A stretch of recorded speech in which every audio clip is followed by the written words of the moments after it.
Hello everyone. Trust you all are doing great. Yes. Welcome back to our YouTube Welcome. channel. My name is Muyiwa. And I'm Oyikonsola. And this is Love and Emotions Hub. That's right. All right, so today we have an interesting and juicy topic for you all. We believe that this topic is one of the very, very important topics that we need to discuss. So one day we're just looking around and be like, okay, I think this is something we really need to discuss on our channel so that our people can enjoy the topic, right? So, and the topic is this: premarital counseling versus real life experience in marriage.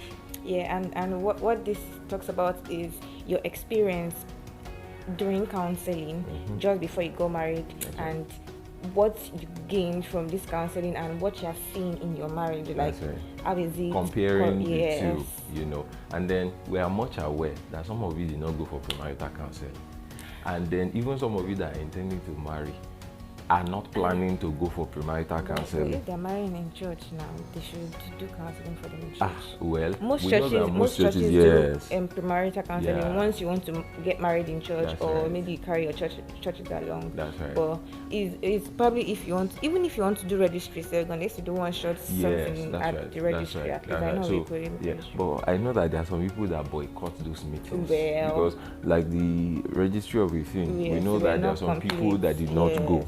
Exactly. I mean, very plenty that day. So exactly. So you can imagine. Yes. So we knew that some people will still not go for premarital counseling, but sincerely, it's very important. Very key. Very important. Yes, it's one of the very important steps that you have to take before you get married. And very soon we'll be discussing some of the importance. That actually shows that premarital counseling helps to improve communication and helps with conflict resolution, you know, and then helps people to know the difference.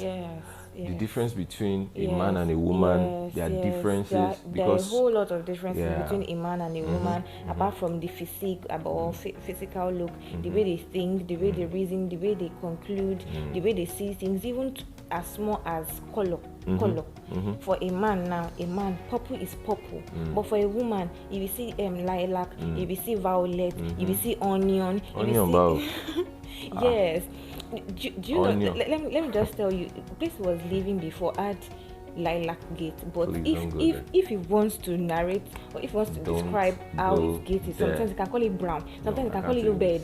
Sometimes I can call it black, I can call it red, and I'm like, this is your house, this is lilac. I mean, like, it's close to purple, but it still doesn't know the difference. So as small as color, we are really different, and we need to embrace our differences and make use of it also. Please, I'm begging you guys, that one was not true. It's not true. How is not true? How is it not true? It's not true. They've done it. All right. Okay. We actually carried out a survey among some young couples around us, and then friends that we know and some other young couples. The survey was on seeing the difference and comparison between the premarital counseling classes they had and what they're actually experiencing in their marriage. How the premarital counseling helped them. Yes. Did it help them? Were there lapses? You know, what were the expectations? What did they get? Was it wholesome? You know, and then after the whole survey, we came out with some discoveries. And we know that you want to hear those discoveries. So if you really want to hear those discoveries, let us know what you think those discoveries will be in the comment section. When you come back straight into this, we just want to really, talk about one thing, but let us know what you think about these discoveries in the comment section. That's right. All right. So, and also for us, we had shock absorbers. Yes. We had done a lot of research, we had read books, we had listened to messages, we had mentors left, right, and center. In fact, we are not supposed to be saying this, but during our counseling session, we actually impressed our counselors to the fact that they even asked us to write a book Yes, they asked us to write a book for them. Yes, and we will be the first couple couple how many ever. years of doing counseling. We'll be the first couple to write a book for them. So we were really prepared for them. So that's it. Anyways, but not to negate the fact that even if you read books, you do some things, you go for premarital counseling, there are still some things you learn on the job, like you learn on the go. But premarital counseling, just like you said, it gives us shock absorbers because we are aware that this thing might happen. So when it happens, we are not naive of how to go about it. We have prior knowledge of how to tackle it. It's not saying that problems will not come. It's not saying that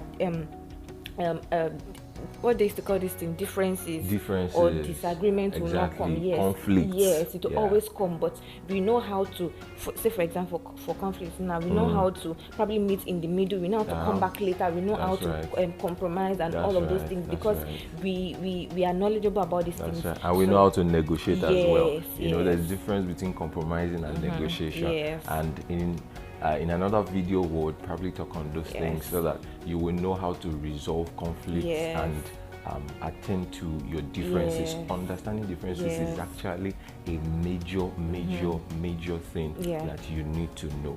Oh, okay. So we'll be talking about some of the discoveries we came about in the study, in the survey that we did.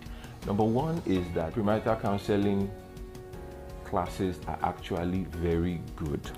Yeah, because those people that we carried the study on actually told us that they really enjoyed those classes.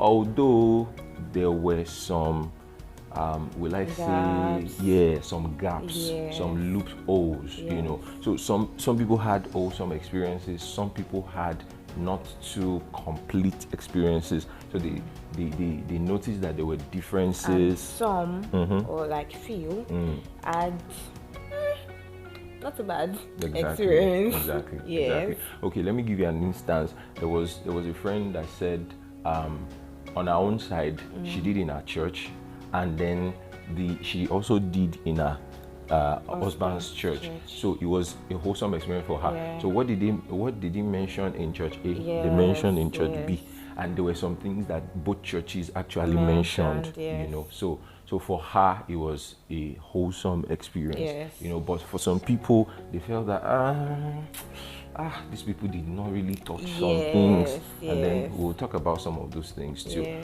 Number two, we noticed and observed that some older counselors actually restrict some information.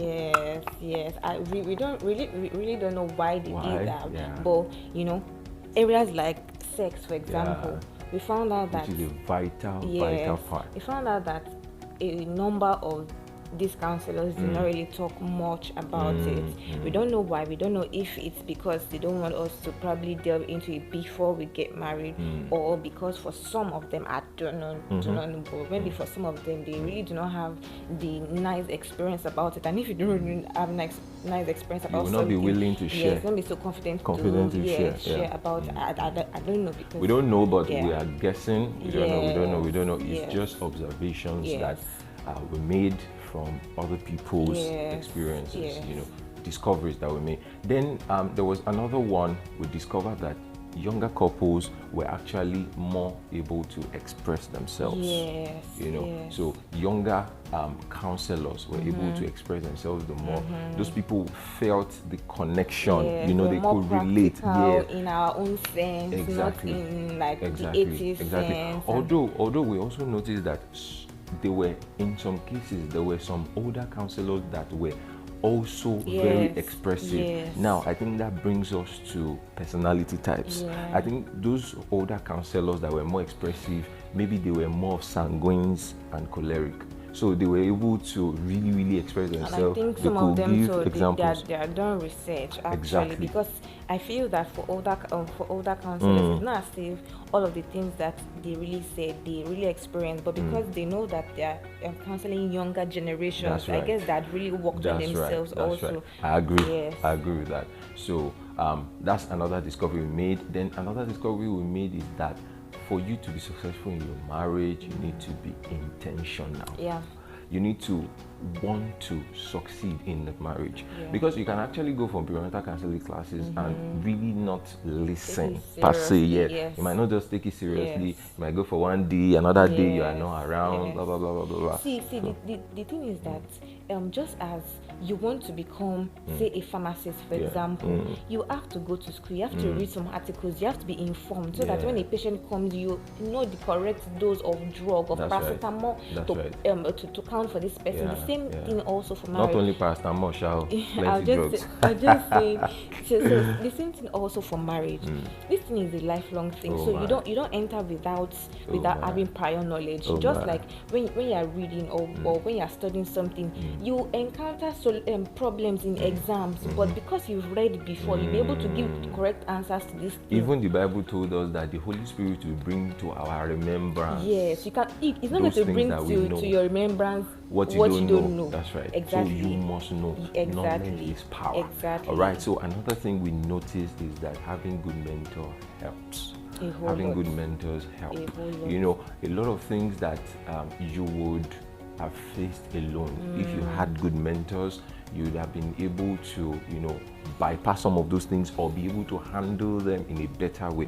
Now, let's share another experience of some of the things we discovered in the study, which was, okay, there was this friend that I told you, she did premarital counseling in her church, in the husband's church, and also had a young couple who were mentors to them. So questions they could not ask during the premarital counseling classes, they asked from those mentors, and it really, really helped to have wholesome experiences.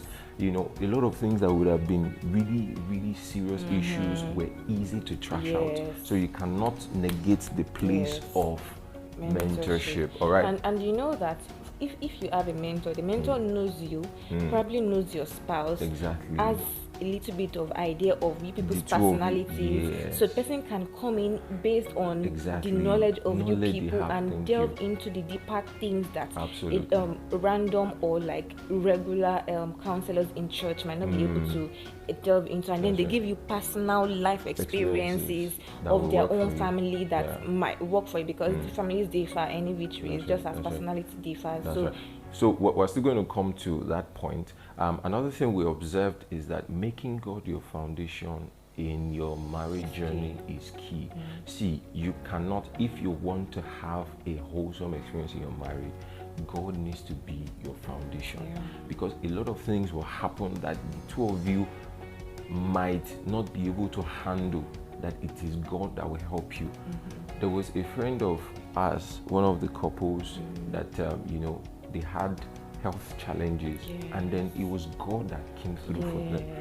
In fact, he was telling me that they didn't tell them in counseling that the wife will fall sick. It was not the counselor's fault, but it was a peculiar experience to them. So they needed God to intervene, and sincerely God intervened. It was a fantastic one. It was a powerful one, you know. And then, so that's why for your marriage, please put God in it. Put God in it. Let God be the foundation. The things that you cannot handle, God will handle them for you. All right. So another thing we observed is that every couple's experience is peculiar to them. It's peculiar. So what your counselor did not mention as part of his own experience or as part of the curriculum, you might experience it. You know, there are some peculiar experiences, like the person that I said that they battled health issues just after they got married. The counselors had not experienced it, so it was peculiar to them because God had something he wanted to prove in their own lives as a couple, you know, and God came through for them. So the kind of experience, the kind of testimonies they have is a bit different, although there are some basic principles that apply to every marriage. Basic principles, you know, forgiveness and things like that, conflict, patience, conflict resolution, understanding differences, basic and lots of those things, you know. So these are some of the discoveries we had from our study of couples who are young couples and then to know the difference between the premarital counseling classes and reality. All right, so now we'll talk about some of the books we read, so that some of you who are not married yet, and even those who are married, can you are married, you feel that there are still some things that you feel clueless about, or you feel lost about. It's not too late for you to get all these things, because it's a lifelong thing. Because at different stages, you just got married, you get pregnant, you start having kids. There are different skills that you'll be needing to be able to have a balanced life, balance with work, with children, with your husband, with your wife, depending. So it's not too late for you to get resources to work on your life and on your family. Absolutely. All right. So one of the books is A to Z of Marriage by Pastor Kingsley and Mildred Okonkwo. One of the books is Five Love Languages by Gary Chapman. Another one is Why You Act the Way You Do by Tim Lahaye, where he talked about your personality types, you know, choleric, melancholy, phlegmatic, and sanguine, you know. And then another one we read again was What I Wish I Knew Before We Got Married, exactly, by Gary Chapman too.